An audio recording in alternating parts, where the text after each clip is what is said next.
Last week was the third edition of the rivalry. Tell us how good it was to go up the hill and now are 2-1 against West Liberty in dual meet action.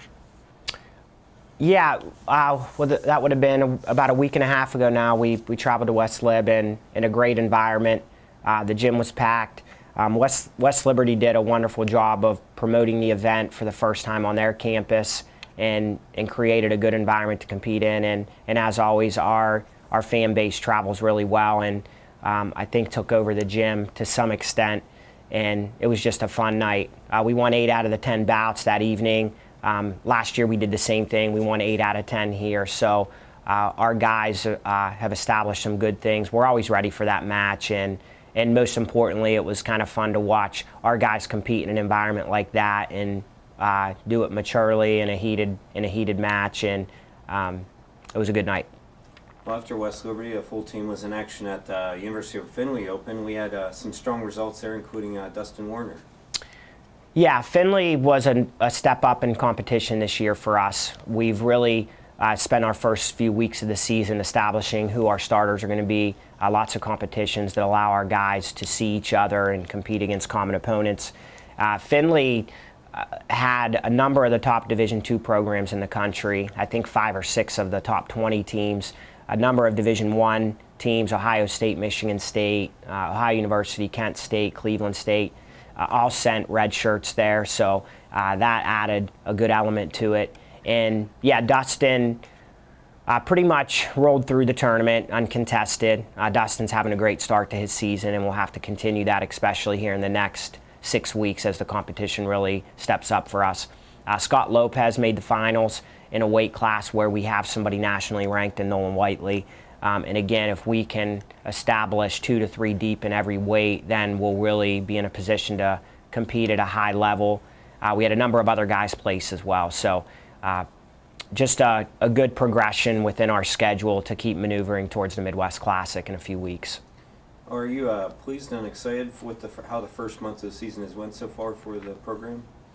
Yes. While we always try to not really reflect on the results of our season, it's definitely something that we talked about before break. Our season has started as good as it could have been. We're 5-0. We've won 2 team competitions out of the 3, and Findlay didn't keep track of team scoring. So it's been a great start, and now we just have to focus on Alderson Broaddus and Ohio Valley University this weekend, and then most importantly our Midwest Classics coming up, which is the best event in the Division II season. So our guys are pumped for that, and it'll really allow us an opportunity to continue to move upward. What's the key to keep our momentum going after having a week off, almost a week off for the Thanksgiving break? Well, I think guys need to just stay focused on the present, which is, again, whether that's finals coming up and getting ready for that, taking care of their business there, whether it's just during that 2 hours in the practice room doing what they're supposed to do to get better there, and just keeping in the present. Once guys start trying to look back and dwell on results or look too far forward, that's when I think you run into trouble. So we talk about that a lot, and like everything, if we're going to have consistent behaviors in our program, we need to consistently talk about it. So I think we're doing a good job of that. After wrestling at Alderson Broaddus on Friday, how excited will the team be to actually get to open your home season on Sunday against Ohio Valley? Well, it's something in our first 2 years that we've really enjoyed to do. Our university has embraced the wrestling program. You know, we put on a wonderful production with our Cardinal cast and Don Watson in the past. Rick Welker will be back on the mic with our guys, and with help with Scott Jackson. Those guys always do a great job. Our fan base, again, has always been wonderful, from our socials prior and the help we get there to the actual event that goes on. Mark Delbrooks, our announcer, and does as good of a job as anybody in the business. So our guys will be pumped, and it'll just be a nice way for us to finish the dual season for this first semester and then totally shift to finals and getting ready for the Midwest Classic. And tell us a little bit about the special event you have for Sunday as well. Well, Sunday is a kind of a special day for us.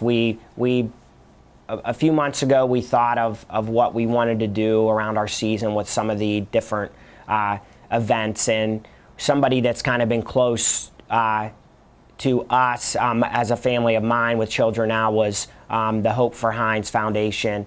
Hines is a local boy that was diagnosed with cancer a few years ago and has been fighting that battle and winning, but like most situations with cancer, there's setbacks and just lots of travel and lots of expenses. The family goes to New York City regularly for the treatment they need. So we decided that we wanted to take that first home opener and donate all proceeds from the gate, from concessions, from clothing, any other donations during the day, 50-50, and give that all to the family and help in any way possible. And we're really looking forward to it. All right, here with Peyton Geary, after going 10-8 last year at 157 as a freshman, how did your first year motivate you for this year? Coming in my second year, seeing how everybody else did and everything really made me think about how I wanted to do. So, what did you try to work on and are working on the most for this year? Definitely the neutral position is where I lack the most, so I've been putting a lot of time and effort into that. You had a solid first month going 9-2. How is wrestling up at 165 been so far, and what has helped you to be successful so far in the first month of the season? Getting used to not having to cut weight and everything, and actually being able to focus on how I can wrestle and focus on my strengths and everything like that really helped me. So the 165 is more of a natural weight for you? Yeah, definitely. It's more natural. I don't have to cut or anything like that. So.